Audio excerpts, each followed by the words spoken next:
అవయవదానం కేసులో 5గురు ambulance డ్రైవర్లను arrest చేసినట్లు Mancherial DCP Bhaskar తెలిపారు. మంచిర్యాల ఏసీపీ కార్యాలయంలో ఏర్పాటు చేసిన విలేకరుల సమావేశంలో ఆయన మాట్లాడుతూ మంచిర్యాల జిల్లా జైపూర్ మండలం సెట్పల్లి గ్రామానికి చెందిన శ్రీకాంత్ అనే వ్యక్తి మంచిర్యాల జిల్లా కేంద్రంలోని ఓ ప్రైవేట్ ఆసుపత్రిలో పనిచేస్తున్నాడని, ఈ నెల 6వ తేదీన విధులు ముగించుకుని ఇంటికి వెళ్తున్న క్రమంలో టేకుమట్ల వద్ద ట్రాక్టర్ ఢీకొని తలకు తీవ్ర గాయాలు పాలయ్యాడని తెలిపారు. మంచిర్యాలలోని ఆసుపత్రిలో చికిత్స అందించగా పరిస్థితి విషమించడంతో కరీంనగర్ ఆసుపత్రికి వైద్యులు రిఫర్ చేశారు. స్థానికంగా ఉన్న అంబులెన్స్ డ్రైవర్లు వైద్యులు సూచించిన ఆసుపత్రికి కాకుండా మరో ఆసుపత్రికి తరలించి కాలయాపన చేశారని, కరీంనగర్ వైద్యులు మెరుగైన చికిత్స కోసం హైదరాబాద్లోని ఆసుపత్రికి తరలించారని చెప్పారు. మరో వైద్యులు సూచించిన ఆసుపత్రి కాకుండా కమిషన్ కోసం మరో ఆసుపత్రికి తరలించి చికిత్స అందించారని, బాధితుడి ఆరోగ్యం క్షీణించడంతో బ్రెయిన్ డెడ్గా హైదరాబాద్ వైద్యులు నిర్ధారించారని తెలిపారు. ఓ స్వచ్ఛంద సంస్థ సహకారంతో మృతుడి అవయవాలు కుటుంబ సభ్యులు దానం చేశారు. అంబులెన్స్ డ్రైవర్ల నిర్లక్ష్యం వల్ల తన భర్త శ్రీకాంత్ మరణించారని గుర్తించి భార్య మంచిర్యాల పోలీసులకు ఫిర్యాదు చేయడంతో పోలీసులు విచారణ చేపట్టి అంబులెన్స్ డ్రైవర్ల నిర్లక్ష్యం వల్లే మృతుడు చనిపోయాడని 5గురు అంబులెన్స్ డ్రైవర్లపై కేసు నమోదు చేసి రిమాండ్కి తరలించినట్లు డీసీపీ భాస్కర్ తెలిపారు. ఇలాంటి చర్యలకు ఎవరైనా పాల్పడితే కఠిన చర్యలు తీసుకుంటామని హెచ్చరించారు. ఈ కార్యక్రమంలో ఏసీపీ ప్రకాష్, పట్టణ పోలీసులు పాల్గొన్నారు. నమస్కారం. మనకు జైపూర్ పోలీస్ స్టేషన్ లిమిట్స్లో ఆగస్టు 6వ తారీఖు 2024 రోజు రేవల్లి శ్రీకాంత్ అనే వ్యక్తి ఆపరేషన్ థియేటర్ అసిస్టెంట్గా పనిచేస్తాడు మంచిర్యాలలోని మయూరి ఆసుపత్రిలో. అతను వాళ్ళ ఇంటికి వెళ్ళే క్రమంలో ఇందారం నుంచి టేకుమట్ల రోడ్లో అక్కడ ఆగి ఉన్న ఒక ట్రాక్టర్ని హిట్ చేయడం వల్ల అతనికి గాయాలైనవి. 108 అంబులెన్స్లో అతన్ని మంచిర్యాలలోని మయూరి ఆసుపత్రికి తీసుకొచ్చినారు. ఇది 11:30 నుంచి 12 గంటల మధ్యలో అయింది. దీని మీద పిటిషన్ తీసుకొని జైపూర్ పోలీస్ స్టేషన్లో 144/24 under section 124A Bharatiya Nyaya Sanhita BNS యాక్ట్ ప్రకారము simple injury road traffic accident RTA case కింద కేసు నమోదు చేయడం జరిగింది. హాస్పిటల్ మనంతలో మనము చేసుకునేటట్లు ఉండదు అన్నట్టు. పేషెంట్కు admin allotted date and allotted hospital centre కూడా చేస్తారు. ఆ సీనియారిటీ ప్రకారము కడావర్ సంబంధించిన ఆర్గాన్స్ ఎక్కడ దొరికితే వాళ్ళది ఉంటుంది. ఈ కౌన్సిలింగ్ చేసిన వాళ్ళు ఏవో జీవన్ దాన్ కోఆర్డినేటర్ వెంకటేష్ అండ్ వాళ్ళ కౌన్సిలర్స్ టీం అంతా, వీళ్ళ ఫ్యామిలీ అందరు దాదాపు 5-6 ఉన్నారు. వాళ్ళకి చేసి మీరు ఇస్తే మంచిగా ఉంటుంది అనేది వాళ్ళ పద్ధతిలో చేసి వీడియో రికార్డ్ చేసి వాళ్ళ నుంచి కాన్సెంట్ అన్ని తీసుకున్న తదనంతరము అందులో ఈ రేవల్లి శ్రీకాంత్కి సంబంధించిన అవయవాలు 7 అవయవాలు తీసుకోవడం జరిగింది.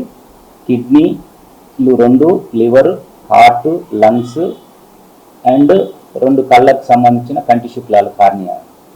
దీంట్లో 3 కామినేని హాస్పిటల్లో ఉన్న పేషెంట్స్కు సీనియారిటీ ప్రకారము జీవన్ దాన్లో ఆల్రెడీ ఉండి ఆ సీనియారిటీ ఎవరికైతే వస్తుందో ఆ పేషెంట్స్కు ఒక కిడ్నీ కామినేనిలో, హార్ట్ కామినేనిలో అండ్ లివర్ కామినేనిలో ఉన్న పేషెంట్స్ చేసినారు. ఆ పేషెంట్స్ని కూడా ఎగ్జామిన్ చేయడం జరిగింది. తర్వాత లంగ్స్ సికింద్రాబాద్లోని యశోద హాస్పిటల్లో ఉన్న పేషెంట్కి ఇచ్చినారు. అండ్ ఒక కిడ్నీ అపోలో హాస్పిటల్లో అడ్మిట్ అయి ఉన్న ఒక పేషెంట్కి డొనేట్ చేసినారు.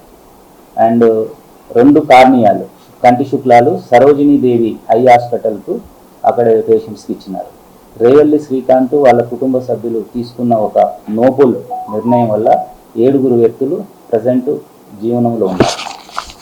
అయితే ఇక్కడ మెయిన్ ఉన్న అలిగేషన్, ఇక్కడ వీళ్ళు 5 ఏదైతే వీళ్ళ కమిషన్ వస్తుంది, లేకపోతే వేరే హాస్పిటల్కి వెళితే అక్కడేమన్నా మాట్లాడుకోవచ్చు, మా ప్రోద్బలం ఉంటుంది అని తెలుసుకున్న వీళ్ళు గతంలో కూడా ఇట్లా కమిషన్ తీసుకొని ఇట్లా పేషెంట్స్ని హాస్పిటల్లో అడ్మిట్ చేసి బిల్లు ₹1,00,000 అయితే 10,000, 20,000 అట్లా కమిషన్ తీసుకున్నారు. కాబట్టి మా మాటను కాదని మేము అంత దూరం వెళ్తే వాళ్ళ రాజు వచ్చిన తర్వాత వాళ్ళ సొంత నిర్ణయాలు తీసుకున్నారని చెప్పేసి ఇక్కడ వాళ్ళకు పుకార్లు చేయడం జరిగింది. దాని మీదనే వీళ్ళు కంప్లైంట్ చేసినారు. మా పూర్తి విచారణలో వీళ్ళు కేవలము అడ్మిషన్ చేస్తే కమిషన్స్ అట్లాంటి ఇష్యూస్లలో ఉంటారు కాబట్టి వాళ్ళకు వస్తుందనే ఉద్దేశంతో ఈ పేషెంట్ని మయూరి హాస్పిటల్ నుంచి కెల్విన్ హాస్పిటల్ వరకు వాళ్ళ పేషెంట్ సంబంధించిన వాళ్ళు తీవ్ర బాధలో ఉండి నిర్ణయాలు తీసుకోలేని స్టేజ్లో ఉండి వాళ్ళని ఇన్ఫ్లుయెన్స్ చేసి వీళ్ళకి అనుకూలంగా ఉండేందుకు మార్చుకునే ప్రయత్నము చేసినారు. మరోవైపు అవయవ దానం అనేది ఒక నోబుల్ కాజు.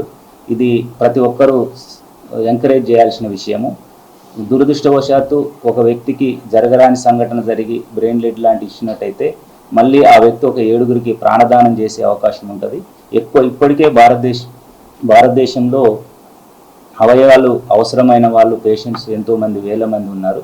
ఇట్లాంటి మంచి కారణం కోసం వాళ్ళ కుటుంబము తీసుకున్న నిర్ణయాన్ని వాళ్ళ పట్ల అబండాలు వేయడంతో ఇంకా భవిష్యత్తులో జీవన్దాన్ ట్రస్ట్ ద్వారా కానీ ముందుకు రావడానికి ఇబ్బందిగా ఉంటుంది.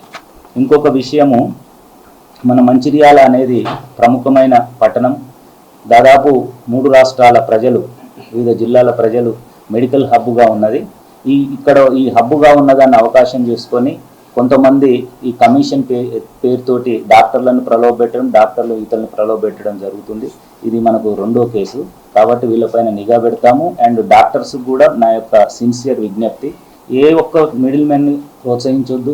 నిజంగా పేదవాళ్ళు వస్తే సాయం చేయండి, మంచి ట్రీట్మెంట్ చేయండి, వాళ్ళకు క్లియర్గా చెప్పండి, అండర్ వీడియోగ్రఫీలో చెప్పండి. సేమ్ థింగ్ ఇట్లాంటిది ఏదన్నా ఉన్నట్లయితే ఒక మంచి కాజ్ అనేది ఇబ్బంది పడుతుంది. కాబట్టి వీళ్ళు కావాలని తప్పుదోవ పట్టియడానికి ప్రయత్నం చేసి రేవల్లి శ్రీకాంత్ యొక్క ట్రీట్మెంట్ సంబంధించిన దాంట్లో వాళ్ళ యొక్క కుటుంబ సభ్యుల పట్ల అసత్య అభాండం ప్రచారం చేసినందుకు ఈరోజు వీళ్ళని అరెస్ట్ చేసి కోర్టు ముందు ప్రవేశపెడుతున్నాము.